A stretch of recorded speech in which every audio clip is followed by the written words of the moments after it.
umur kita semakin berkurang, hari demi hari kita lewati, kita tidak tahu apakah kita semakin dekat dengan Allah atau semakin jauh dari Allah Subhanahu wa taala.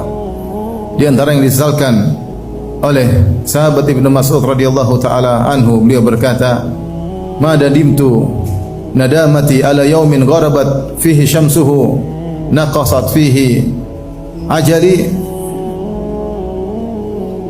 Aku tidak pernah menyesali seperti penyesalanku terhadap suatu hari yang telah terbenam matahari pada hari tersebut, sementara umurku telah berkurang, walam yazdad amali, dan amalku tidak bertambah.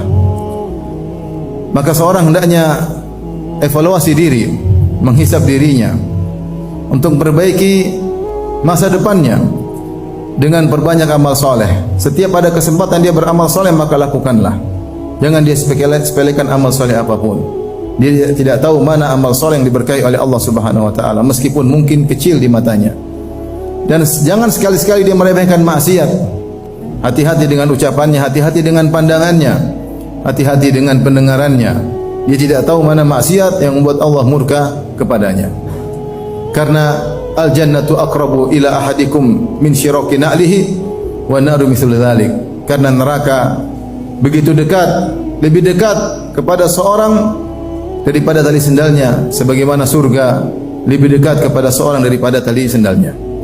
Hadis ini juga mengajarkan kepada kita untuk beribadah kepada Allah dengan menggabungkan antara al-khauf dan ar-raja, antara takut kepada Allah dan berharap kepada Allah Subhanahu wa taala.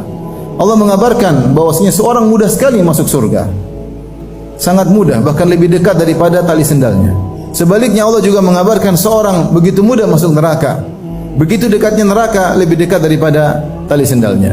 Maka ketika kita merenungkan makna hadis ini, maka seorang selalu menghadirkan dalam dirinya antara al-khauf dan ar-raja, takut dengan neraka Allah, takut dengan siksaan Allah, dan ar-raja berharap dengan ampunan Allah, berharap dengan karunia Allah Subhanahu wa taala. Pertahankan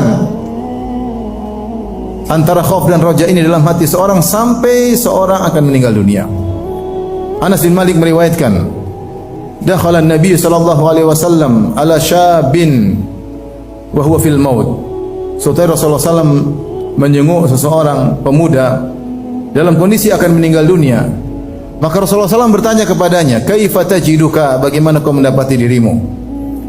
Maka dia berkata, arjullah wa akhafu dhunubi. Ya Rasulullah, aku dapati dalam diriku berharap ampunan Allah Subhanahu wa taala dan aku takut dengan dosa-dosaku.